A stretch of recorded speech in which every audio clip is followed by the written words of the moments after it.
अभ्यास शिल्लक पोरीला. तू काय तिच्या मध्ये मध्ये करतो?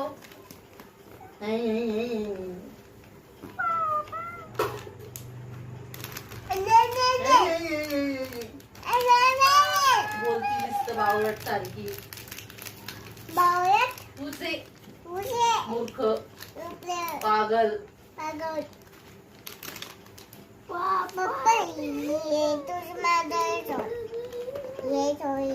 साबरी.